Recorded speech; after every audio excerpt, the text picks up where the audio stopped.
और exit poll के बाद दिल्ली बीजेपी सदर मनोज तिवारी ने जी मीडिया से बातचीत की। बातचीत के दौरान उन्होंने कहा कि तमाम एग्जिट पोल फेल होने वाले हैं और दिल्ली में बीजेपी मुकम्मल अक्सरियत से सरकार बनाने जा रही है।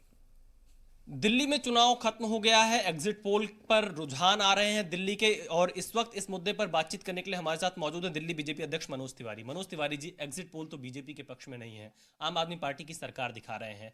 दिल्ली बीजेपी के आप अध्यक्ष हैं, आपका आकलन क्या है? एग्जिट पोल पर आपकी प्रतिक्रिया क्या है? हम सभी का आकलन है, ये जो एग्जिट पोल दिखाए जा रहे हैं ये सब एग्जिट पोल होंगे फेल। मैंने अभी एक ट्वीट भी किया है और मैंने कहा मेरा ट्वीट संभाल के रखें, हम 11 तारीख को बात करेंगे और बीजेपी 48 प्लस सीट के साथ बीजेपी दिल्ली में सरकार बनाएगी। आपका आकलन किस आधार पर है? क्योंकि कोई आपकी पार्टी ने भी कोई सर्वे किया क्या इसको लेकर?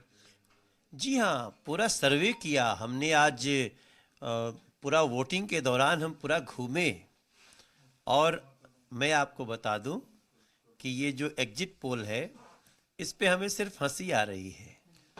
आम आदमी पार्टी बहुत खुश होती हुई नजर आ रही है इस एग्जिट पोल पर। उनके प्रवक्ता टीवी पर बैठकर बधाइयां दे रहे हैं और बीजेपी पर सवाल खड़े कर रहे हैं। चेहरे उड़े हुए हैं उनके चेहरे उड़े हुए हैं।